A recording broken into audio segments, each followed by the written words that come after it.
Hello everybody, it's Bourbon Bill, and tonight, a very special episode.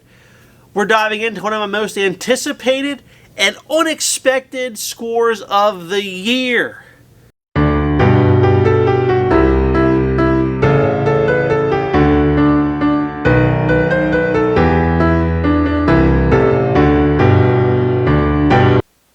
That's right. It's Hardin'sCreek Frankfort coming in at 110 proof. Compute, 55% alcohol by volume. I'm shaking with anticipation tonight. I can't wait. This is a fresh neck crack. Have not tasted this yet. As a Beam fanboy, I can't be more excited than this. I have to give the biggest shout out to Dave V. Dave, you, sir, are a scholar and a gentleman. Thank you, sir, for helping me get this. I said, hey, if anyone sees this, let me know. Dave stepped up. Thank you, Dave. I owe you big time, buddy. Could not be more excited to review this for everyone tonight. Could not be more excited to taste it. Have the ability to taste it. Try it. It's 100%, without even tasting it, going to make top 10 bourbons of the year. I already know that. And I haven't even smelled it. Okay? Beyond excited for this one. So thank you, Dave. You the man, sir. You are the man. So for those who don't know, Hardin'sCreek really started last year in 2022 with the Colonel, which was a 2-year Jim Beam for $80, which everyone was like, what the heck? And you should say what the heck, and you should avoid that, because that sounds terrible in terms of value and taste. Haven't tried it, never will. If I see a bottle, am I going to buy it? Absolutely not. Okay. Now, the star of last year's Hardin'sCreek lineup was something called Jacob's Well, which was a 15-year-old Jim Beam. I'm not sure what proof. It probably was 110 proof at the time. I'm not quite sure of the proof on that one. I got a small sample of that thanks to O'Sheen Hayes, a very long-time supporter of the channel. And it was delicious. Maybe very sad I didn't get to try it. But this year, something bigger happened. Okay, there are 3 Hardin'sCreeks this year being released. There is this one, which is the Frankfort, which is the second release of the year. The first one was Clermont. The last one will be Boston. Okay, and Boston, I think, is set to go in like September, October. So by the time this airs, it could be out. And what they're doing is they're doing a 17-year-old Jim Beam at 110 proof at each Rick House location.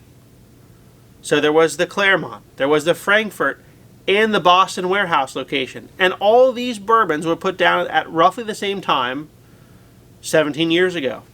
So the experiment is to really try all 3 and see how they differ based on where they were aged. So it's kind of cool. It's like, that's pretty sweet, right? You're saying, okay, Jim Beam.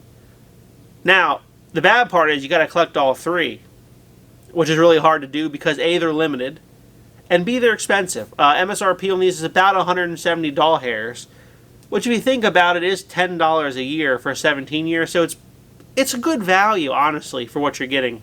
Probably. We haven't tasted it yet, but probably it's a good value. I mean, in terms of dollars versus the years on this one.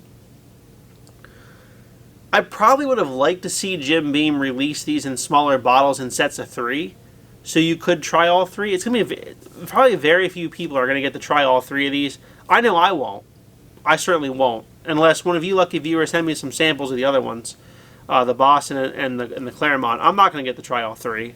So, cool experiment, but limited viability because not everyone's going to be able to get these. These do not come to Pennsylvania. And in fact, the Jacob's Well, the last year, the closest I saw it come to PA was like Washington, D.C., which is like a 3.5-hour drive for me. So it's tough to get if you're a PA fan viewer of mine. It really is. So thank you again, Dave, for getting this for me from a totally other state. Now let's take a look at the packaging, because there's something to be said about the packaging here. This year comes in this like fancy tube, which I thought was metal, but is in fact cardboard. Jim Beam, you cheap little bastards. Give me metal. Now, the lid is metal. But that's the only metal you're going to encounter on this here box, which is cardboard. I mean, come on, it's got like a metallized sticker. It looks cool, but it should be metal. For the price, it should be metal. I gotta say that. You do get a fancy little booklet, which is not story time with Uncle Bourbon Bill, so I'm not going to read that to you, except to say, I'll read one page for you here. Welcome to Frankfort, the second of 3 special releases, I already told you that, within our Kentucky series. The creek-bedded Frankfort campus changes things. Okay? I'm in listening. The water rises in the warm Kentucky air to wrap the trees and the storied rick house in a blanket of humidity, making everything slow. It's good for the whiskey. It ages at its own pace with little ventilation and a lot of time, giving the whiskey a delicate floral flavor with a finish of aged oak, a hue of deep burnished amber, and all the sweetness of caramel and dried fruit, made slow to enjoy in your own good time. Legacy is always in the making. That's like the last page. And then they have little tasting notes here. It says nose, delicate oak wood with hints of campfire and cigar box. Palate, concentrated sweet caramel and raisin with gentle floral tobacco. Finish, sweet oak and aged wood tones. Listen, if you're coming here and expecting 17-year-old bean to be anything but oak, you're an idiot. Okay, there's going to be a lot of oak, guarantee you. Who took the time to write this? Delicate floral oak. It's oak, baby, probably. Well, we'll see.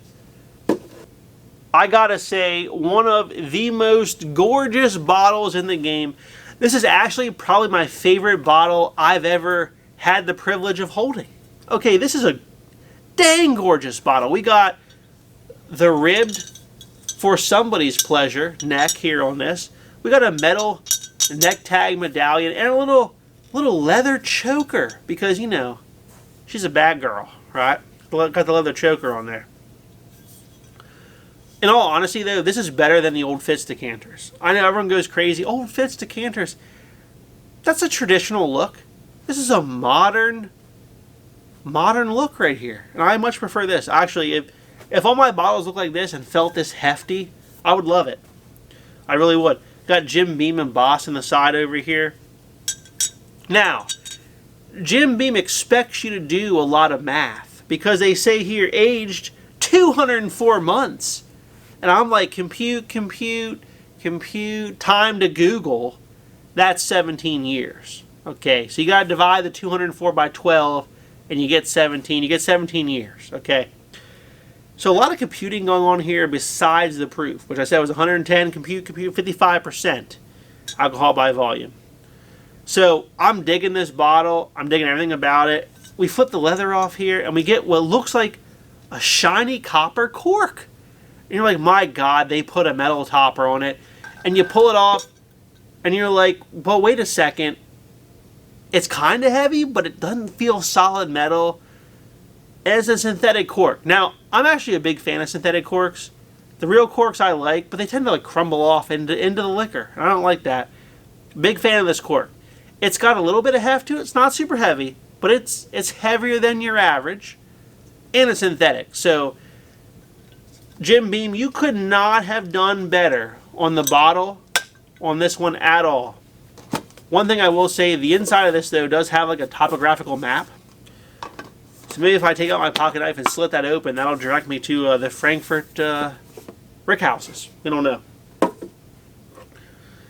Now, what you came for was the review on the Frankfort.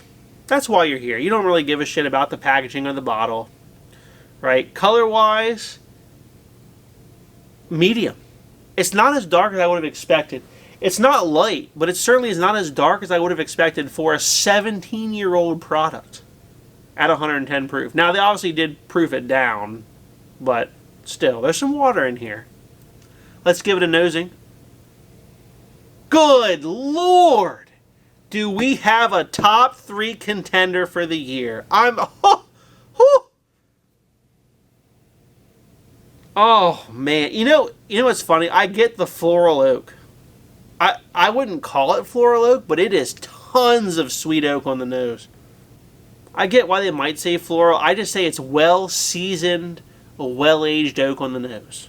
That's what Bourbon Bill would say. I wouldn't say it's floral oak. Oh man, tons of caramel, tons of brown sugar. When I say I want a 17-year-old bourbon with lots of oak, this is what I envision, and they delivered on the nose. A+++ rating on the nose. Now what really counts, the palate. Let's take a sip. Oh my God. Oh man. Dave, thank you again, sir. This is outstanding. Out-fucking-standing. This is... Oh my God. Well-aged oak, leather, tobacco. There's like a cinnamon spice quality at the finish. Long finish. This is phenomenal. If you're a fan of oak, this is phenomenal. If you don't like oak, stay the hell away. Don't save this for someone who enjoys good bourbon. Oh my God. What a flavor monster. There's that well-aged oak. There was like a raisin note in the middle, which they said that. Kind of funny, but you do get that. And I'm just like, if they said cigar box, I wouldn't say that. I would say to say leather, tobacco on the finish. There's actually a little bit of cinnamon in there, I would say as well. It's long finish, and it is oak driven. If you are an oak fan, this is your jam. I mean, whew, sign me up. A+++ rating from Bourbon Bill, an absolute buy at or near MSRP. Yeah, that's definitely making that top tier bourbon for the year here for Bourbon Bill for sure. Not having tried the other two, well, I don't think the Boston's out yet, but not having tried the Clermont, not sure how it compares. The Clermont's probably pretty good too, though. I mean, they're all 17-year-old beam, okay, at 110 proof. They're all going to be good. I just don't know, which one's better than the other because I haven't tasted them from memory because that sample is long gone of the Jacob's Well from last year. This is better than Jacob's Well. This is like what I wanted from another certain bourbon this year, Knob Creek 18. Speaking of the devil, time to do a little comparison because why would I leave you with just a little Frankfort? So Knob Creek 18, to refresh your memory, is 18 years old, so 1 year older, but only 100 proof. Compute 50% alcohol by volume. So 5% alcohol by volume lower, or 10 proof points lower. MSRP on this was also 170. So we're like, MSRP is the same. Which one's better? We'll put this one in the blue. Now, this one's had some air. And it did come in a fun little wooden, like, I don't know, shadow box type box to it. So it was wood. It wasn't cardboard.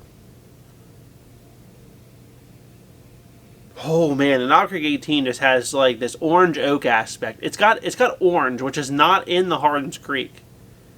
There is an orange quality to this Knob Creek 18 that is just missing from the Hardin'sCreek.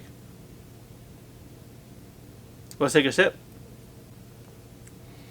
Just all well-seasoned oak, orange peel, orange zest, caramels.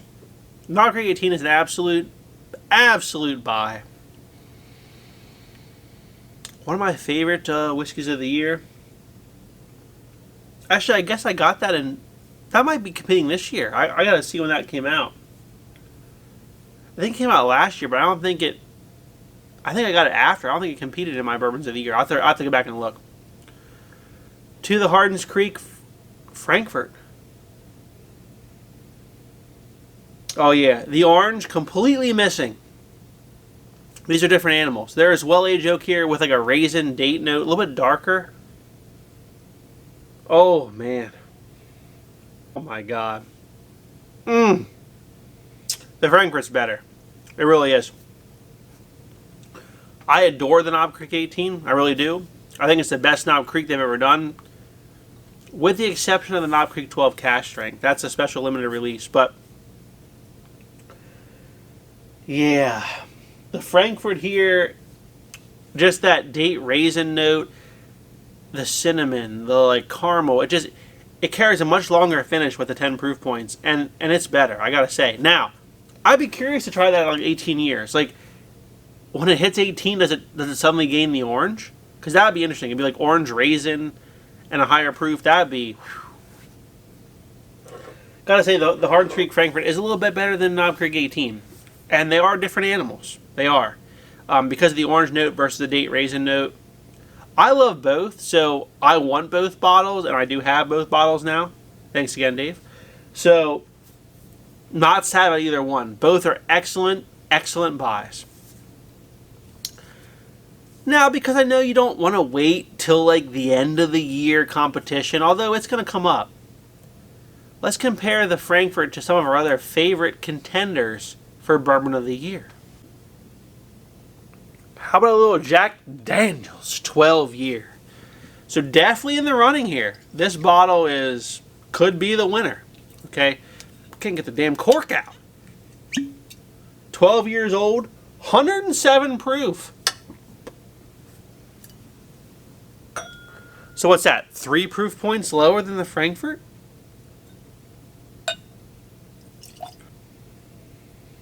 Oh my God. The JD12. I mean, I don't know what I'm going to do for end of the year here. These are all just phenomenal whiskeys.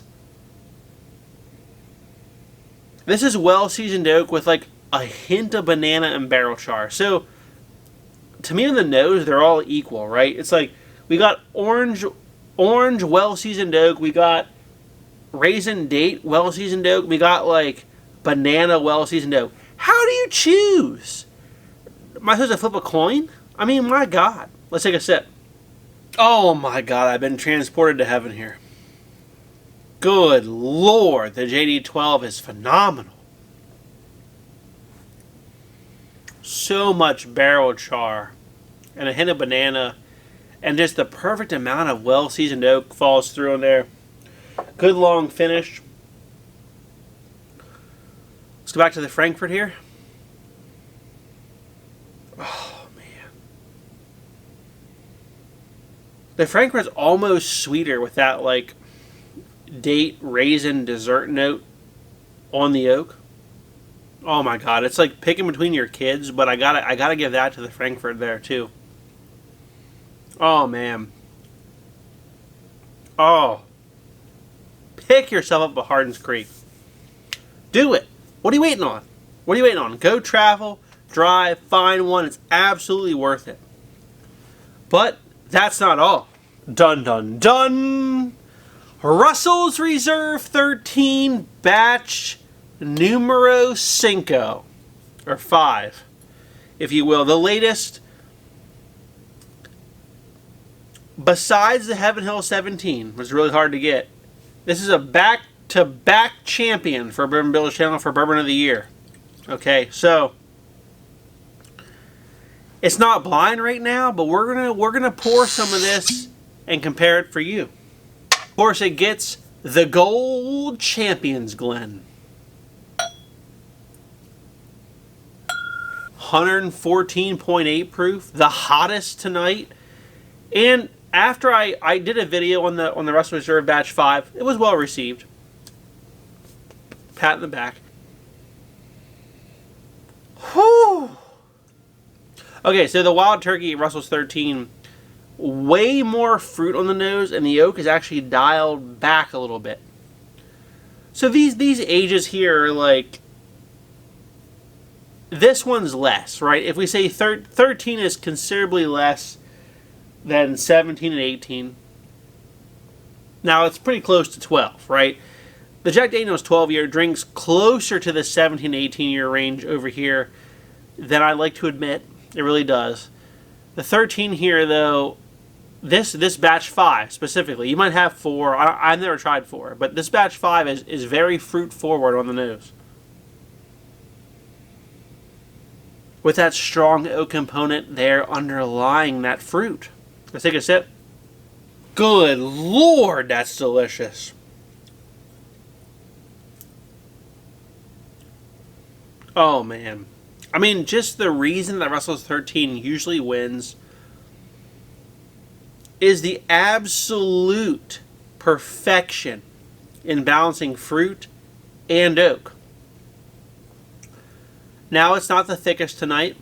It's not the longest finish, but it just balances that absolute perfection of fruit and just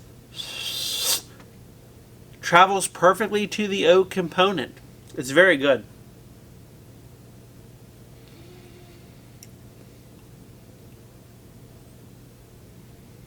I'm torn here. Is that better than this Frankfort? Oh man, this Frankfort is just... it's hitting home on the nose. I would probably pick the Frankfort over the Russell's 13. And again, I do my end of the years blind. So there's not as much fruit with the Frankfort. There really isn't. But it's thicker. It's a longer finish. And it blends that oak and like raisin date note and confectioner's sugar note, caramels, perfectly integrated with the oak and the leather and the tobacco. It doesn't have the fruit pop, but it does what it does really well. So I gotta say, this is gonna be up there in my bourbons of the year. So thank you again, Dave. Could not have even tasted this without your help. So thank you. I owe you, sir, for sure. Delicious. If you have the opportunity to pick up one of these, the Clermont, the Frankfort, or the Boston, without having tried the Clermont or the Boston, I would say 100% pick them up. Okay? Because this is phenomenal. This is phenomenal whiskey delivered to you at $10 a year, which is getting a little rare these days. As the prices have gone up, people are charging way more than $10 a year. Jim Beam is still delivering you the value of $10 a year. Take it and run with it, because you are gonna love this. If you love oak and you love well-aged bourbons, this is for you. So if you like what you saw tonight, please like, comment, and most importantly, hit that subscribe button, everyone. Thanks. Have a good evening.